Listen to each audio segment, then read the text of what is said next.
So hello everyone and welcome to the new short lecture जिसमें कि हम लोग करंट अफेयर्स कर रहे हैं अपने एसएससी एग्ज़ाम्स के लिए। और हम नेशनल न्यूज़ वाला सेक्शन कर चुके हैं और अभी इस पर्टिकुलर वीडियो में हम लोग इंटरनेशनल न्यूज़ करने वाले हैं। तो स्टार्ट करते हैं जो भी हमारे इंटरनेशनल करंट अफेयर हैं। और आप इस शॉर्ट को डाउनलोड कर सकते हैं फ्रॉम पूरी जो ई बुक है from Parmar SSC Telegram channel. तो वहाँ पर अपलोडेड है इंग्लिश और हिंदी दोनों माध्यम में। यहाँ पर मैं इंग्लिश से पढ़ाने वाला हूँ, हिंदी मीडियम वाले एस्पिरेंट्स अपना हिंदी वाली खोल सकते हैं, सब परमार एसएससी टेलीग्राम चैनल पे अवेलेबल है। एंड साथ ही साथ जो आपका क्विज़ है, ठीक है, जो आपका क्विज़ है वो भी आपको मिल जाएगा कहाँ पे, परमार एकेडमी ऐप पे। नेशनल जो हमारा कल ख़त्म हुआ है उसकी क्विज़ अपलोड की जा चुकी है, तो उसको करने के बाद, लेक्चर कंप्लीट करने के बाद आपको उस क्विज़ से भी क्विज़ एक बार अटेम्प्ट कर लेना है and then you are done, ठीक है। और जैसा कि मैंने आपको पहले ही बताया था कि हमारी एक्सपेक्टेड क्वेश्चंस की सीरीज़ स्टार्ट होने वाली कल से। जैसे आपका सिलेक्शन पोस्ट का एग्ज़ाम स्टार्ट होगा तो एक्सपेक्टेड क्वेश्चन की सीरीज़ स्टार्ट होगी और वहाँ पर अगर मैं कुछ आपको अपडेट करने को बोलूँगा कि भाई यहाँ पर आप नोट कर लीजिए एक्स्ट्रा, तो आप उसको ऐड ऑन करते रहिएगा वहाँ पर उस हिसाब से। ऑलराइट, स्टार्ट करते हैं इंटरनेशनल न्यूज़। सबसे पहला हमारा news and that is the 28th session of the UN forum on forest was held at United Nations का हेडक्वार्टर जो है न्यूयॉर्क में, और इंडियन डेलीगेशन को लीड किया था श्री सुशील कुमार अवस्थी जी ने। तो ये ध्यान रखना हुआ कहाँ पे, न्यूयॉर्क में। बहुत ज़्यादा तो इंपॉर्टेंट नहीं बोलूँगा मैं इसको। चाइना ने एक प्रोटोटाइप अनवील किया है सबसे फास्टेस्ट स्पीड ट्रेन का, एंड दैट इज़ सबसे फास्टेस्ट हाई स्पीड ट्रेन का, and that is CR450। It is design to achieve speed up to 450 kilometer per hour तक की स्पीड तक ये जा सकती है। इंडिया के अगर ट्रेन की बात करेंगे तो fastest semi high speed train है वंदे भारत एक्सप्रेस, और जो BEML लिमिटेड है ये मैन्युफैक्चर करेगी इंडिया की पहली बुलेट ट्रेन। बात करते हैं थर्ड नंबर का करंट अफेयर। हनोई वियतनाम जो कि कैपिटल है वियतनाम की, has recently been declared as the world's most polluted city. सबसे ज़्यादा पॉल्यूटेड सिटी ये जो है अभी बनी है हनोई, जो कि वियतनाम की कैपिटल है। इंडिया में अगर बात करेंगे सबसे polluted city this is Byrnihat in Meghalaya, and सबसे क्लीनेस्ट सिटी है इंदौर। और अभी रिसेंट में आपको पता है सबसे क्लीनेस्ट स्टेट कौन सा बना है, उत्तर प्रदेश। मतलब ये काफ़ी सरप्राइजिंग चीज़ रही यूपी वालों के लिए भी। Bhutan has become the first country in the world to launch a national crypto currency tourism payment system, यानी कि आप जो टूरिस्ट हैं एज अ टूरिस्ट आप क्रिप्टो करेंसीज में भी पेमेंट कर सकते हैं। कहाँ पे, भूटान में। भूटान का नेशनल स्पोर्ट्स क्या है, आर्चरी है, तीरंदाजी है। यहाँ की कैपिटल की अगर बात करें तो क्या है, थिम्फू है। और यहाँ की करेंसी क्या है, वैसे तो करेंसी यहाँ की नगल्ट्रम है। ओके, फिफ्थ पे आते हैं। और भूटान के साथ हमारे कौन कौन से स्टेट्स बॉर्डर शेयर करते हैं, तो एक तो वेस्ट बंगाल शेयर करता है, एक सिक्किम। अगर आप देखो इस तरह से है भूटान, सॉरी सिक्किम, यहाँ पे भूटान, तो ये भूटान आप देख सकते हैं, ये सिक्किम देख सकते हैं, और यहाँ पर अरुणाचल प्रदेश बॉर्डर शेयर करता है। यहाँ से आता है आपका वेस्ट बंगाल, तो ये वेस्ट बंगाल है, ये सिक्किम, अरुणाचल, तो तीन हमारे ये इंपॉर्टेंट जो स्टेट्स हैं। और एक और स्टेट है, ठीक है, हमने बासा करके याद किया था अगर आपको याद हो, बंगाल, असम, सिक्किम, अरुणाचल, तो असम एक और स्टेट है, ठीक है। Donald Trump has withdrawn the US from the WHO because of miss handling of the covid pandemic. तो जो कोविड-19 का को ढंग से मैनेज नहीं कर पाया ढंग से WHO, तो उसकी वजह से डोनाल्ड ट्रंप ने US को वापस ले लिया है फ्रॉम WHO, और जो पेरिस क्लाइमेट एग्रीमेंट है उससे भी वापस ले लिया है। पेरिस एग्रीमेंट की अगर बात करें तो ये जो COP नंबर 21 है, कॉन्फ्रेंस ऑफ पार्टीज़ ऑन जो क्लाइमेट चेंज होती की जो क्लाइमेट चेंज की जो कॉन्फ्रेंस ऑफ पार्टीज़ हुई थी 21 नंबर की पेरिस में, वहाँ पर ये एक तरह का एग्रीमेंट लिया, मतलब एक तरह से एग्रीमेंट हुआ था जिसको पेरिस क्लाइमेट एग्रीमेंट बोलते हैं, कि भाई हमें 2 डिग्री सेल्सियस से नीचे रखना है। जो ग्लोबल वार्मिंग का लेवल है वो 2 degree Celsius above pre industrial level, और प्रेफर करना है टू 1.5, यानी 2 से नीचे लेके आना है और कोशिश करना है कि इसको 1.5 के नीचे ही हम रखें, ठीक है। तो ये यहाँ पर एग्रीमेंट में एक तरह से 196 जो कंट्रीज़ थी उन्होंने आपस में सहमति बना के ये चीज़ साइन किया था।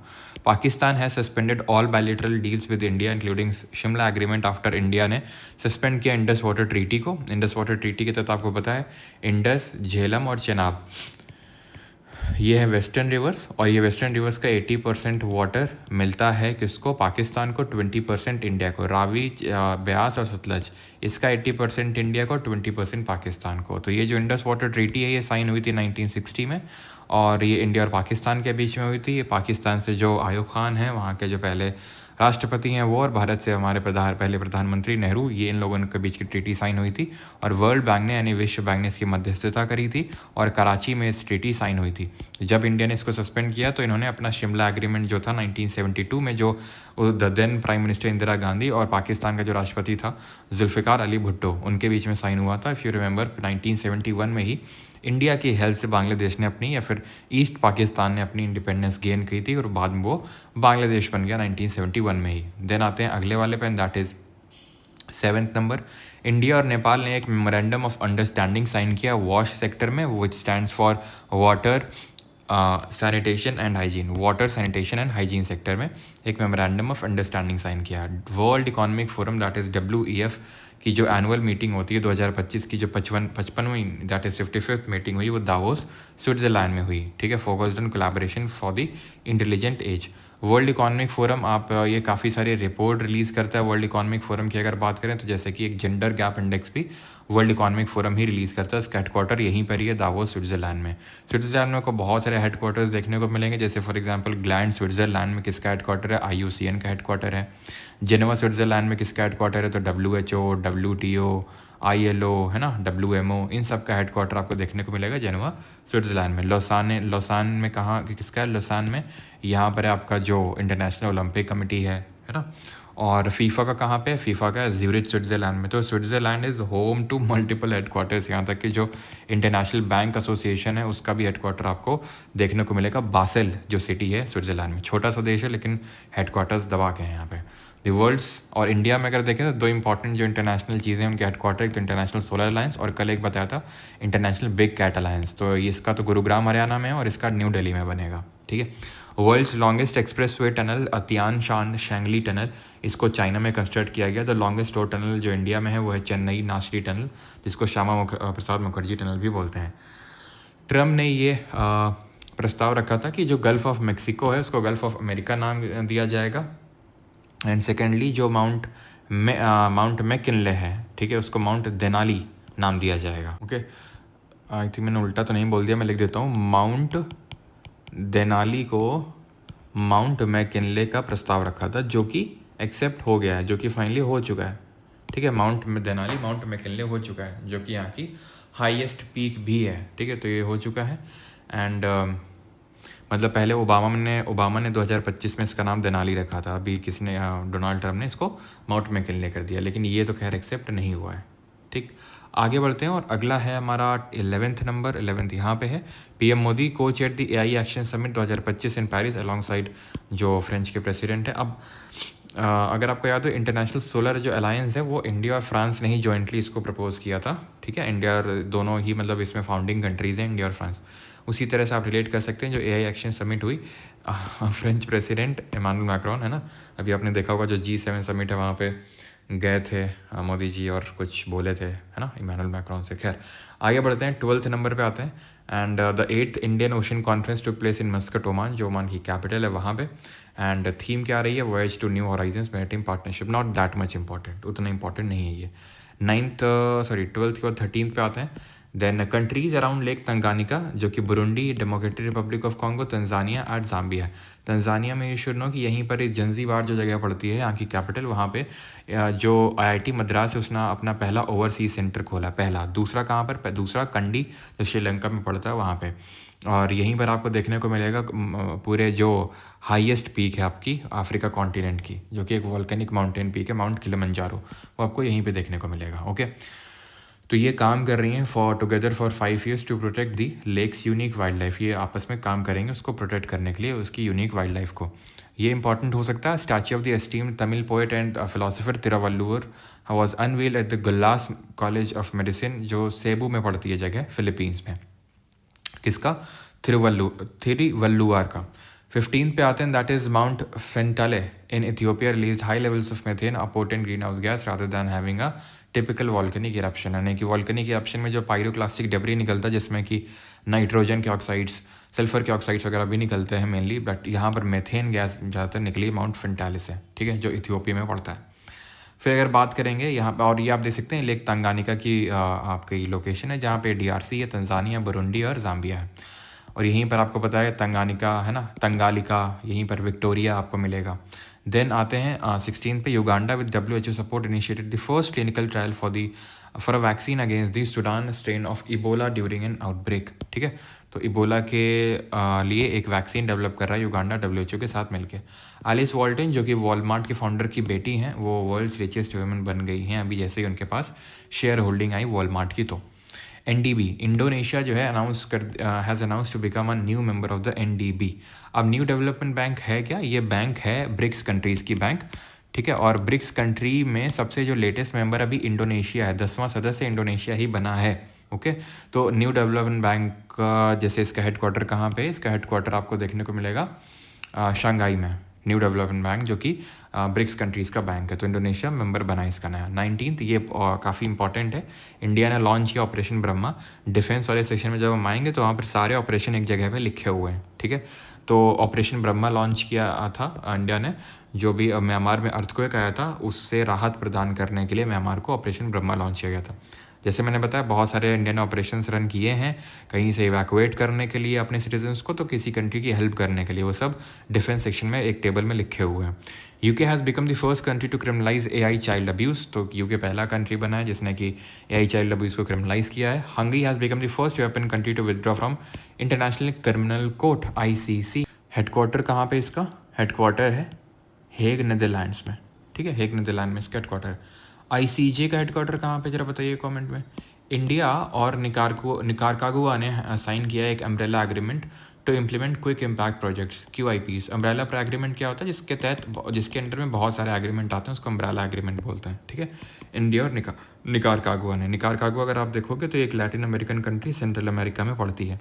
Japan build the world's first 3D printed railway station Hatsushima, assembling prefabricated parts on site in just 6 hours में, 6 घंटे में तैयार कर दिया 3D printed railway station.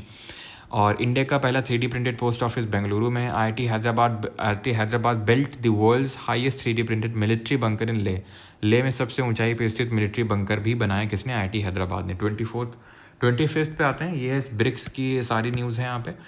16th BRICS summit हुई कजान रशिया में और थीम थी strengthening multilateralism for just global development and strategy. Modi ji visit किए थे Russia for 2-day trip to attend the 16th BRICS summit. BRICS Brazil, Russia, India, China and South Africa. South Africa ने सबसे आखिर में 2010 में ज्वाइन किया था, और अभी जो सबसे इसके न्यू मेंबर्स हैं Egypt, Ethiopia, Iran, UAE and Indonesia भी, इसको भी ऐड कर लेंगे सभी लोग। इंडोनेशिया भी बन चुका है इसका 10th मेंबर। 5 थे, 6वां, 7वां, 8वां, 9वां और 10वां इंडोनेशिया बन गया है। फर्स्ट ब्रिक्स समिट 2009 में हुई थी, साउथ अफ्रीका ने इसको 2010 में ज्वाइन किया था, ये मैं आपको बता चुका हूँ। Nigeria join as a partner country. Nigeria full permanent member नहीं बना, एज अ पार्टनर कंट्री अभी ज्वाइन किया है। अगली जो समिट है 2025 वाली, ये रियो डी जेनेरियो ब्राज़ील में होगी। ओके, 25 हो गया। 26 India suspended Indus water treaty, जिसको कि हम पहले ही सब कुछ खत्म कर चुके हैं, देख चुके हैं, तो अब देख सकते हैं उसको। 27 Saudi Arabia hosted 16th conference of parties COP16 to UN convention to combat desertification. देखिए, क्लाइमेट चेंज की एक अलग कॉन्फ्रेंस होती है, डेजर्टिफिकेशन पे एक अलग कॉन्फ्रेंस होती है। डेजर्टिफिकेशन पे what is desertification? Land under cultivation is going बंजर। ठीक है, जो लैंड अंडर कल्टिवेशन थी वो धीरे धीरे वो क्या हो रही है? वो बंजर हो रही है और उसका एरिया इंक्रीज कर रहा है। This is called as desertification. तो COP16 सऊदी अरब में हुई। Panama has exited from the China का जो बेल्ट एंड रोड इनिशिएटिव है, बिकॉज US से प्रेशर बन रहा था पनामा में। पनामा अगर आप देखोगे तो ये नॉर्थ अमेरिका, ये साउथ अमेरिका है, एंड यहाँ पर है पनामा कैनाल, जो कि अटलांटिक ओशन को पैसिफिक ओशन से जोड़ने का काम करती है और इन दोनों कॉन्टिनेंट नॉर्थ और साउथ अमेरिका को अलग करती है। तो ये जो पनामा कैनाल है, क्यों नाम पड़ा इसका? बिकॉज पनामा में है और इसको डेवलप किया था USA ने। तो USA पे थोड़ा सा USA का प्रेशर हुआ, जिसकी वजह से BRI से एग्जिट कर दिया। बेल्ट एंड रोड इनिशिएटिव जो चाइना का है, जिसके तहत चाइना ने यहाँ पर POK वाले क्षेत्र में CPEC China Pakistan economic corridor भी बना रखा है, जिसके तहत वो जो एंशियंट सिल्क रूट है, जो एशिया को यूरोप से कनेक्ट करता था, खासकर चाइना से यूरोप तक जाता था, उसको वो रिवाइव करना चाहता है। Okay, but India is not a part of it. India oppose में है इसके, और US भी अपोज में ही रहता है। और अच्छा, आपको उस ऑर्गेनाइजेशन का नाम बताना है जो कि चाइना के growing presence in the Indo Pacific region, उसको काउंटर करने के लिए कौन सा ऑर्गेनाइजेशन बनाया गया है? रिकॉल करो, मैं आपको टाइम देता हूँ। 5, 4, 3, 2, 1 and the answer is quad. ठीक है, क्वाड 4 कंट्रीज़ का ग्रुप है, जिसमें कि इंडिया है, जिसमें कि ऑस्ट्रेलिया है, जिसमें कि यूएसए और जिसमें कि जापान है। ठीक है, तो ये मतलब मेनली चाइना को काउंटर करने के लिए in the Indo Pacific region इसको बनाया गया है। क्वाड कंट्रीज़ एक एक्सरसाइज करती हैं, you should know about that exercise, and that is Malabar exercise. ठीक है, जो कि मालाबार कोस्ट में होती है। Guinea has eliminated sleeping sickness, sleeping sickness को एलिमिनेट कर दिया। स्लीपिंग सिकनेस के बारे में अगर हम बात करें तो हम बायोलॉजी में पढ़ते हैं कि ये सेसे फ्लाइज इनकी कैरियर होती हैं, सेसे फ्लाइज। और ये होता किसकी वजह से, कौन सा प्रोटोजोआ होता है, ट्रिपैनोसोमा। इसी तरह से हम एक पढ़ते हैं काला अजार, ठीक है, जहाँ पर स्प्लीन जो होता है, पेट वो सूज जाता है, मतलब मोटा हो जाता है। और ये होता है आपका सैंड फ्लाई कैरियर होती है, इसमें कैरी करके ले जाती है। और इसमें जो होता है आपका जो काला आजार होता है, इसमें प्रोटोजोआ कौन सा, इसमें ट्रिपैनोसोमा होता है, इसमें आपका श्मैनिया। ठीक है, आगे बढ़ते हैं। 30th सोहराई पेंटिंग जो झारखंड की है, ये मोदी जी ने दिया पुतिन को। ठीक है, और मदर ऑफ पर्ल जो सी शेल है वेस, ये महाराष्ट्र का फेमस है। ठीक है, ये तो सोहराई पेंटिंग झारखंड की, आपसे पूछ सकता है कहाँ की पेंटिंग, तो झारखंड की। और ये जो मदर ऑफ पर्ल है, ये जो ईरान के प्रेसिडेंट है मसूद पजेश्कियान, इनको प्रेजेंट किया मोदी जी ने। और वर्ली पेंटिंग जो है महाराष्ट्र की, वो उज़्बेकिस्तान के प्रेसिडेंट को दी, शवकात मिर्जियोव को। ठीक है, वर्ली पेंटिंग महाराष्ट्र की है। फाड़ पेंटिंग कहाँ की है, फाड़ राजस्थान की है। काली घाट कहाँ की है, काली घाट है वेस्ट बंगाल की। ठीक है, और थांगटा भी एक तरह की, अगर हम देखें मार्शल डांस भी है, ये कहाँ का है, मणिपुर का। देन अगर बात करेंगे तो आपकी जो पट्टचित्रा है, ये पट्टचित्रा कहाँ की फेमस है, ये उड़ीसा पे काफ़ी फेमस है पट्टचित्रा पेंटिंग। तो पट्टचित्रा, फाड़, वर्ली, ये सब आपको पेंटिंग्स पता होनी चाहिए कहाँ से हैं, कहाँ की है। देन आते हैं 31 पे। Oxford University Press announced brain rot as the Oxford word of the year 2024। 2024 के लिए ये word of the year announce किया गया है, ब्रेन रॉट। वहीं अगर हम बात करेंगे word of the year by Cambridge university, तो ये है मैनिफेस्ट। मेरियम वेबस्टर के द्वारा है ये पोलराइजेशन। एंड कॉलिंस डिक्शनरी ने इसको अनाउंस किया ब्रैट, और डिक्शनरी.com ने डिम्योर।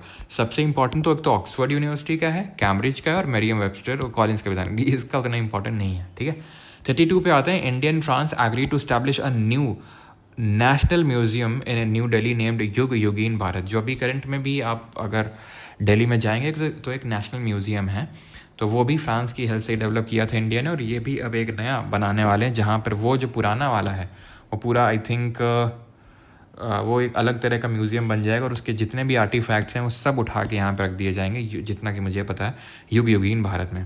बिकॉज जैसे सारी चीज़ें, जैसे पार्लियामेंट बिल्डिंग और जो सेंट्रल सेक्रेटेरिएट है वो भी पूरा शिफ्ट होगा। तो आप में से काफ़ी लोग जब ये हो सकता है अभी सिलेक्शन लेने के बाद जो ज्वाइन करेंगे, हो सकता है वहीं पर न्यू बिल्डिंग में ही आपकी ज्वाइनिंग हो, मोस्ट ऑफली अगर बन जाता है तो। अभी जैसे काफ़ी लोग जो गए होंगे एज ASO वगैरह सब, है ना, वो सब वहीं पर ही अभी हैं, जो पुराना वाला है, और अभी वो बाद में वहीं पर शिफ्ट हो जाएंगे। और मतलब उसके अंदर तक मेट्रो जाएगी, आप ये समझ लीजिए। ठीक है, अंदर तक आपको एकदम मेट्रो छोड़ के आएगी। तो उसी के तहत इसको भी डेवलप किया जा रहा है, युग योगीन भारत को। ओके, 33 पे आते हैं। Donald Trump has been named as Time's 2024 person of the year. और एक महान शख्स थे जो इनको नोबेल देने की बात कर रहे थे, उन्होंने डिमांड रखी थी, वो भी महान, ये भी महान। Moldova join the International Solar Alliance framework agreement to boost renewable energy efforts. तो मोल्दोवा ने ज्वाइन कर लिया ISA को, बस इतना ही थोड़ा सा ध्यान रखना है। बाकी ISA हेडक्वार्टर कहाँ पे है, गुरुग्राम हरियाणा में। 2015 में COP21 के समय इंडिया और फ्रांस ने इसको जॉइंटली इसको प्रपोज किया था। UK became the first European country to join Indo Pacific trade bloc. UK पहला देश बन गया जिसने कि इंडो पैसिफिक ट्रेड ब्लॉक को ज्वाइन किया, the Comprehensive and Progressive Agreement for Trans Pacific Partnership. Okay, then अगला है हमारा, NATO will establish a new land command in Finland near the Russian border in 2025 to oversee Northern European land operation during potential conflicts. NATO, that is North Atlantic Treaty Organization, established 1949 में हुआ था, headquarter Brussels Belgium है। Finland you should know it is known as land of 1000 lakes. और NATO की वजह से ये जो रशिया वर्सेस यूक्रेन वॉर हो रहा है वो हो रहा है, आपको पता है। ठीक है, आगे बढ़ते हैं। Rwanda reported its first ever outbreak of the Marburg virus, a highly infectious disease similar to Ebola. Ebola की तरह होता है, और इसने रवांडा ने इसको रिपोर्ट किया सबसे पहले। ठीक है, इसकी अगर कैपिटल की बात करेंगे तो क्या, किगाली। ठीक है, और किगाली में ही HFCs दैट इज़ हाइड्रोफ्लोरोकार्बन्स को प्रिवेंट करने के लिए, उनको कम करने के लिए, उसका इन्फ्लुएंस कम करने के लिए यहाँ पर एक अमेंडमेंट हुआ था 1987 में, जो मॉन्ट्रियल कनाडा में एक मॉन्ट्रियल प्रोटोकॉल हुआ था two phase out the CFCs, तो उसी में अमेंडमेंट हुआ था यहाँ पर किगाली रवांडा में, two phase out the HFCs, ठीक है। UNESCO launched the Imagine a World with More Women in Science campaign to mark the 10-year anniversary of the International Day of Women and Girls in Science, aiming to bridge the gender gap in STEM. STEM stands for Science, Technology, Engineering, Mathematics and Medicine. तो ये किसने launch किया? ये UNESCO ने launch किया, जिसका headquarter कहाँ पर है? पेरिस, फ्रांस में है। आगे बढ़ते हैं। Russian scientist developed a personalised mRNA vaccine. तुम रशियन करते रहो और वहाँ पे रशियन देख रहे हो वैक्सीन वगैरह कैंसर के लिए जो है डेवलप कर रहे हैं। दो अभी तक कम्प्लीटली ऐसा ठप्पा टाइप नहीं मिला है, बस इन्होंने डेवलप किया रशिया ने ऐसा, लेकिन ऐसे अभी पूरी तरह से कुछ क्लिनिकल ट्रायल्स और ये सब प्रूव नहीं हुए हैं अभी। तो बस ध्यान रखना है किसने mRNA वैक्सीन डेवलप करी to suppress tumour growth in case of cancer, वो इसी ने करी, ठीक है। और कैंसर कब होता है? जब अनकंट्रोल्ड सेल डिवीजन होता है। वो भी किस तरह का cell division? Mitotic cell division. दो तरह का होता है, एक मायोटिक और एक माइटोटिक, ठीक है, यानी कि माइटोसिस और म्योसिस, ठीक है। तो इसमें क्या होता है, एक पेरेंट सेल दो डॉटर सेल में डिवाइड होती है, ये हमारा सोमैटिक सेल्स में होता है। यहाँ पर एक पेरेंट सेल 4 डॉटर सेल्स में डिवाइड होती है, और ये जनरली क्या ऑलवेज जर्म सेल्स में ही होता है। इसमें अनकंट्रोल्ड सेल डिवीजन होगा तो भाई कैंसर होगा, इसमें अगर अनकंट्रोल्ड होगा तो आपकी जो जेनेटिक डिसऑर्डर्स हैं वो देखने को मिलते हैं। माइटोसिस में डाइप्लॉइड डॉटर सेल्स बनती हैं, मायोसिस में हैप्लॉइड डॉटर सेल्स बनती हैं। तैमूर राणा जो कि 26/11 का जो मुंबई अटैक हुआ था उसके लिए जो रिस्पॉन्सिबल है ये है, और इसका एक दोस्त है डेविड हेडली तो वहीं बैठा हुआ है यूएस में, बाकी इसको यूएस ने दे दिया है इंडिया को, ठीक है। तो इसका एक्सट्राडाइट किया गया है फ्रॉम यूएसए, बाकी डेविड हेडली तो अभी तक यूएसए में छिप के बैठा हुआ है, ठीक है। 40 हो गया। देन आते हैं 41। RBI signed a currency swap agreement with the Maldives की जो मॉनेटरी अथॉरिटी है। मालदीव्स थोड़ा सा अब कायदे में आ गया है, पहले थोड़ा सा मोहम्मद मुइज़ू काफ़ी ज़्यादा उछल रहे थे। खैर, मालदीव्स की कैपिटल है माले, और यहाँ की जो लैंग्वेज है वो धिवेही बोली जाती है। ये पूछ चुका है SSC में, अब नया वेंडर पता नहीं पूछेगा, लेकिन पहले तो पूछता था। आपका क्या नया वेंडर पूछेगा ये कल, बड़ा इंटरेस्टिंग होगा देखने के लिए, देखने वाली बात होगी कल क्या ऐसा क्या होता है। तो मैं आपको बताऊंगा शाम को। हमारा मोस्ट प्रॉबली एक एक्सपेक्टेड क्वेश्चन का सीरीज़ रहेगा जो रन करेगा फ्रॉम टुमारो ऑनवर्ड्स, उसमें हम देखेंगे। Under the agreement Maldives Monetary Authority is eligible for financing up to, मतलब इसी एग्रीमेंट के तहत, for financing support from the RBI accounting $400 million under the US$ euro swap window and ₹30 billion under the INR swap window, ठीक है। तो RBI और मालदीव की जो मॉनेटरी अथॉरिटी उनके बीच में साइन हुआ है। अब RBI के रिगार्डिंग जितनी मैंने चीज़ें तुम्हें पढ़ाई हैं, वैसे तो इकोनॉमिक्स का भी FRB नहीं हुआ है, उसका मैं वन शॉट ही लूँगा, तो वहाँ पर देखेंगे।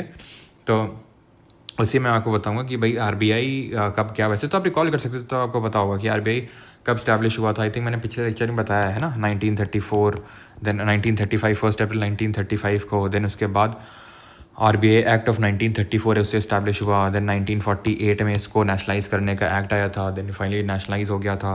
हिल्टनियन कमीशन 1926 के रिकमेंडेशन के बेसिस पे बना था। कमेंट में आपको बताना है कि इसके पहले गवर्नर यानी कि राज्यपाल कौन थे, ये आपको कमेंट में बताना है। राज्यपाल बोल रहा हूँ, मतलब पहले इसके अध्यक्ष चेयरमैन कौन थे। साउथ कोरियन प्रेसिडेंट यून सुक योल डिक्लेयर्ड मार्शल लॉ। ये भी न्यूज़ में काफ़ी रहा, ये काफ़ी इंपॉर्टेंट इंटरनेशनल न्यूज़ है, क्योंकि साउथ कोरिया में 1987 के बाद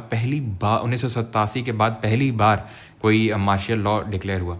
अच्छा, अगर आप रिकॉल करो कि हमारा कौन सा आर्टिकल है कॉन्स्टिट्यूशन में जो मार्शल लॉ की बात करता है, याद करो 32 में हमारी वो ख़त्म हो जाता है, दैट इज़ फंडामेंटल राइट। उसके बाद 33 में आर्म्ड फोर्सेस के बारे में, article 34 talks about the martial law, कि अगर मार्शल लॉ लगा तो उस टाइम पे हमारे फंडामेंटल राइट्स सस्पेंड किए जा सकते हैं। 35 में क्या है कि जो पार्लियामेंट है वही सिर्फ लॉ बना सकता है या फिर अमेंडमेंट कर सकता है फंडामेंटल राइट्स को लेके। तो 34 talks about the martial law, है ना। तो उसके बाद तुरंत ही इम्पीचमेंट मोशन है इनके खिलाफ, जो यून सुक योल है, और इनको रिमूव कर दिया गया। 43 पे आते हैं, अंगोला साइंड ISA। तो अभी हमने देखा था यहाँ पे इट वॉज मोल्दोवा, अभी कौन सा है, अंगोला। फिर 43 हो गया। 44 UN80 इनिशिएटिव, ये लिया गया यूनाइटेड नेशन के द्वारा। अब किस लिए लिया गया ये इंपॉर्टेंट है। It is a reform agenda launched by the UN secretary general in March 2025 to enhance the organisation's efficiency, effectiveness and relevance in the 21st century. यानी कि यूनाइटेड नेशंस पे एलिगेशंस लगते रहते हैं कि it is no more relevant. अभी इसकी relevance जा रही है धीरे धीरे, तो उसको फिर से उसकी रेलेवेंस चेक करने के लिए, उसकी एफिशिएंसी बढ़ाने के लिए, इफेक्टिवनेस बढ़ाने के लिए, रेलेवेंस बढ़ाने के लिए इन द 21st सेंचुरी। ये UN80 इनिशिएटिव एक तरह का रिफॉर्म एजेंडा लॉन्च किया गया है भाई, जो UN के सेक्रेटरी जनरल है एंटोनियो गुटेरेस के द्वारा। 45 China has approved the construction of the world's largest dam costing $137 billion on the Brahmaputra river which is also known as Yarlung Tsangpo. कहाँ से निकलती है? अंगसी या चेमायुंगदुंग ग्लेशियर, चेमायुंगदुंग या अंगसी ग्लेशियर लेक मानसरोवर के पास से। यहाँ पे इसका नाम सांगपो या यारलंग सांगपो है। और जहाँ से यू टर्न मारती है नामचा बरवा से, वहीं पे ही चाइना जो है ये सबसे वर्ल्ड का लार्जेस्ट डैम बना रहा है। अभी कहाँ पर? अभी भी चाइना में है, जिसका नाम है थ्री गॉर्जेस डैम, उससे भी बड़ा ही डैम है। देन उसके बाद हमें पता है इंडिया में एंटर करती है, सियांग नाम होता है, देन इसका नाम दिहांग पड़ता है, देन इसका नाम ब्रह्मपुत्रा पड़ता है असम में, देन इसके बाद धुबरी से साउथवर्ड टर्न मारती है, देन इसका बांग्लादेश में नाम जमुना पड़ता है, देन ये गंगा से मिल जाती है, गंगा ये इसका नाम बांग्लादेश में पद्मा होता है, और ये मिलके मेघना बनाती है। मेघना की ट्रिब्यूटरी ये बराक है जो कि मणिपुर हिल से निकलती है। ये बड़ाकर नहीं है, बड़ाकर दामोदर की ट्रिब्यूटरी, दामोदर रिफ्ट वैली में फ्लो होती है और सौर ऑफ बंगाल के नाम से जानी जाती है। दामोदर खुद हुगली की ट्रिब्यूटरी और हुगली डिस्ट्रीब्यूटरी है गंगा की, जो कि फरक्का से निकलती है। फरक्का एग्रीमेंट कब हुआ था? फरक्का एग्रीमेंट 1976 में हुआ था। किसके साथ हुआ था? बांग्लादेश के साथ हुआ था। ठीक। 46 the 6th BIMSTEC summit held in Bangkok Thailand. तो बीमस्टेक क्या है? बड़ा आसान है वैसे तो, फुल फॉर्म इसका Bay of Bengal Initiative for Multi Sectoral Technical and Economic Cooperation है, लेकिन इसकी मेंबर कंट्रीज़ को याद रखना बड़ा आसान है ना? कैसे? Bangladesh, India, Myanmar, Sri Lanka, Thailand, और इसी की जगह NB कर दो, दैट इज़ न्यू बैलेंस, नहीं नेपाल और भूटान, बस खत्म हो गया। ठीक है, तो इसका जो 6th समिट है वो बैंकॉक थाईलैंड में हुआ। और अगर बात करें इस्टेब्लिश 1997 में हुआ था। और इसका हेडक्वार्टर कहाँ पे देखने को मिलेगा? तो बीमस्टेक जो है बना तो था आपका ढाका बांग्लादेश में, लेकिन इसका जो हेडक्वार्टर है वो काठमांडू नेपाल। इट वॉज सार्क, ठीक है, South Asian Association for Regional Cooperation जो है हमारा सार्क, वो बना था ढाका बांग्लादेश में। उसका हेडक्वार्टर है काठमांडू नेपाल में। बीमस्टेक का जो हेडक्वार्टर है वो तो ढाका बांग्लादेश में ही है। ठीक है, क्लियर? और ठीक है, बाकी सार्क का ध्यान रखना है, वो ढाका में बना था लेकिन हेडक्वार्टर काठमांडू नेपाल में। देन 47th है, Italy hosted 58th annual meeting of the Asian development bank ADB। कहाँ पे? मिलान में। ठीक है, एशियन डेवलपमेंट बैंक की अगर बात करें 1966 में बना था और इसका हेडक्वार्टर है मनीला फिलीपींस में। देन आते हैं 48 पे, 10th रायसीना डायलॉग। इसका थीम रहा Kalachakra, people, peace and planet. Chief guest थे क्रिस्टोफर लक्सन जो कि न्यूजीलैंड के प्राइम मिनिस्टर हैं। रायसीना जो है अरावली हिल्स पे सिचुएटेड है। अरावली हिल जो कि रन करती हैं from Gujarat, Rajasthan to Delhi and till Haryana तक ये रन करती हैं। ये पार्ट है किसका? जैसे होता है अरावली रेंज का। अरावली की अगर बात करेंगे तो ओल्ड फोल्ड माउंटेन है, इनको रेजिडुअल माउंटेन बोलते हैं। इनकी हाईएस्ट पीक गुरु शिखर है। गुरु शिखर की हाइट आपको कमेंट में बतानी है। और गुरु शिखर में ही आपका जो दिलवाड़ा जैन टेम्पल है, माउंट अबू जो उसकी हाईएस्ट पीक है। ठीक है, तो माउंट अबू में ये सिचुएटेड है और जिसको बनवाया किसने? वास्तुपाल ब्रदर्स ने बनवाया। तो उसी में ही रायसीना डायलॉग होता है, जहाँ पर आपका रायसीना हिल्स पे ही आपका राष्ट्रपति जो भवन है वो भी उसी में ही स्थित है। तो Kalachakra, people, place and planet theme रही है। चीफ गेस्ट क्रिस्टोफर लक्सन रहे। बस ये दो चीज़ें इंपॉर्टेंट है, पूछेगा तो आपसे यही पूछेगा, 10वां वाला था ये बस। ठीक है, तो आप देख सकते हैं मतलब nothing extra, not even a single word extra. जितना इंपॉर्टेंट है सिर्फ उतना ही लिखा है, क्योंकि भाई इतना सारा आपके लिए पढ़ने के लिए वो मुझे ही पता है, तो इसलिए मैंने उसको रिफाइन करके ही आपको दिया है। Okay, the 10th international trade fair in Nepal held at Bhrikuti Mandap जो कि काठमांडू में पड़ता है। थीम बिल्कुल भी याद करने की ज़रूरत नहीं, देखने की भी ज़रूरत नहीं है। ठीक है, इसको मुझे हटा देना चाहिए था पहले ही। खैर, the 10th international trade fair in Nepal जो कि कहाँ हुआ? भृकुति मंडप में। Nima Rinji Sherpa, a Nepalese mountaineer, set a new record becoming the youngest climber to conquer all 14 of the highest peaks on the earth. कौन? नीमा रिंजी शेरपा। ओके, अच्छा रिकॉल करो, कल हमने देखा था a girl from India who has become the youngest women, ठीक है, जिसने कि सातों जो हाईएस्ट पीक हैं सातों कॉन्टिनेंट के उनको क्या किया? स्केल किया। उनका नाम बताइए। India and Honduras deep in the bilateral ties with the inauguration of the Honduran embassy in New Delhi. यानी न्यू दिल्ली में वो हॉन्डुरस की भी एक एम्बेसी आ चुकी है। प्रेसिडेंट है कास्त्रो, बस कास्त्रो याद कर लो, करेंसी याद करने की ज़रूरत नहीं है बिकॉज नाम में ही हॉन्डुरस है। कैपिटल है यहाँ की Tegucigalpa. Chinese artificial intelligence startup DeepSeek overtakes ChatGPT. हम काफ़ी एकदम से बूम आया था डीप सीक का, बीच में एकदम चैट जीपीटी को रिप्लेस कर दिया। ठीक है, it is powered by deep seek V3 model. बस इतना ध्यान रखना है, बाकी तो ऐसे उतना इंपॉर्टेंट फैक्ट नहीं है। ओके 53 पे आते हैं, that is India has ended the transshipment facility that allowed Bangladeshi exports to pass through its ports and airports. तो जो ट्रांसशिपमेंट फैसिलिटी अभी दे रखी थी, कल हमने पढ़ा था ट्रांसशिपमेंट पोर्ट जो केरला में इनॉग्रेट हुआ, उसका क्या नाम है? उसका नाम है विंजीज़ैम पोर्ट, जो कि अडानी पोर्ट ट्रस्ट के तहत बनवाया गया उसको, है ना। तो ये बांग्लादेशी जो एक्सपोर्ट हुई, बांग्लादेशी क्या ना बहुत ज़्यादा उछल रहा है जब से ये वहाँ पर कूप हुआ है, और जब से ये जिसको फादर ऑफ हम माइक्रो फाइनेंस इंस्टीट्यूशन बोलते हैं, कौन? मोहम्मद यूनिस को आपको बताया नोबेल कब मिला था? तो जिसने कि बांग्लादेश ग्रामीण बैंक फाउंड करी थी और father of micro finance institution बोलते हैं। तो जब से वो आया है वहाँ का इंतरिम सरकार का मुखिया बना है, तो अब से वहाँ पर कुछ ज़्यादा ही वो एंटी इंडिया कुछ चीज़ें चल रही वहाँ पे। तो इसी वजह से इंडिया ने भी एक्शन लेते हुए उनकी जो ट्रांसशिपमेंट फैसिलिटी है कि भाई जो हम अपने पोर्ट्स को अलाउ कर देते थे कि भाई यहाँ से आप अपना माल एक्सपोर्ट कर सकते हो, वो हमने बंद कर दिया। 54th है, United nation general assembly that is UNGA has declared 21 दिसंबर, बहुत इंपॉर्टेंट है ये, ठीक है, वेरी वेरी इंपॉर्टेंट, इसको रट्टा मार लेना, ठीक है। 21 दिसंबर को वर्ल्ड मेडिटेशन डे सेलिब्रेट किया जाएगा। This is super important. 21 दिसंबर को विंटर सॉल्स्टिस होता है। जिस तरह से देखो 21 या 22 को होता है, ठीक है, 22 को भी होता है, कभी 21 को तो कभी 22 को। 21 जून को क्या होता है? समर सॉल्स्टिस होता है। ये होता है क्या सॉल्स्टिस? आपको पता है कि ये हमारा इलिप्टिकल ऑर्बिट है जिसमें कि सारे प्लैनेट सन के अराउंड घूमते हैं। Let it be sun and this is earth. तो ये सबसे जब नियरेस्ट पोजीशन होती है इसको क्या बोलते हैं? पेरीहीलियन बोलते हैं। इसको बोलते हैं एपीहीलियन, है ना, इसको बोलते हैं पेरीहीलियन। कितनी डिस्टेंस है? 147 million kilometre, 152 million kilometre, 152 million kilometre. खैर इसका लेने देना एपीहीलियन पेरीहीलियन से नहीं है, लेकिन फिर भी अब बता दिया, ठीक है, आया तो। देन इसका लेना देना किससे? सॉल्स्टिस का, कि भाई जब ये सन जो अर्थ है सन के अराउंड घूमती है तो क्या होता है कि यहाँ पर हो जाता है, मान लो विंटर सॉल्स्टिस, जब ट्रॉपिक ऑफ कैप्रिकॉर्न पर ओवरहेड रेस पड़ रही होती हैं सन की, जब ट्रॉपिक ऑफ कैंसर पे ओवरहेड रेस पड़ रही होती हैं सन की, तो उसको हम बोलते हैं समर सॉलिस्टिस, इसको बोलते हैं विंटर सॉलिस्टिस।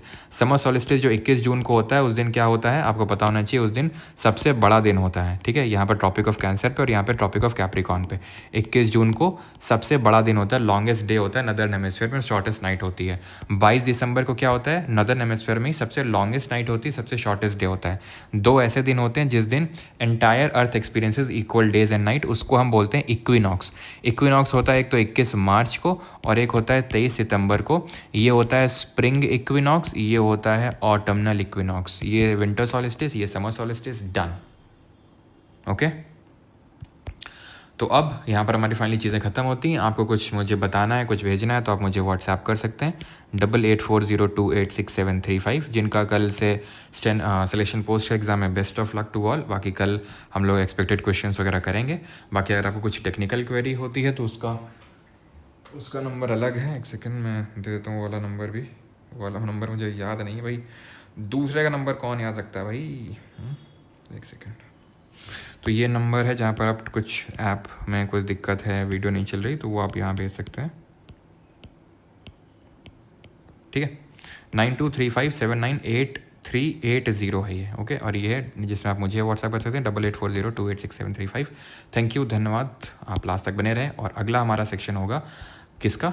स्टेट्स का। बाकी इंटरनेशनल की जो आपका पूरा क्विज़ है वो आपको परमार अकेडमी ऐप पे मिल जाएगा, वहाँ से आप इसको कर सकते हैं। बाकी अगर आपको कुछ भी अपना रिव्यू फीडबैक ज़रूर शेयर किया करो कमेंट में, ठीक है, कि भाई कैसा लगा क्या नहीं लगा सब कुछ, ठीक है। एंड हम मिलते हैं अगले लेक्चर में, दैट इज़ स्टेट न्यूज़ का सेक्शन। डाउनलोड कर सकते हैं पूरा आप ई book from Parmar SSC Telegram channel. Thank you.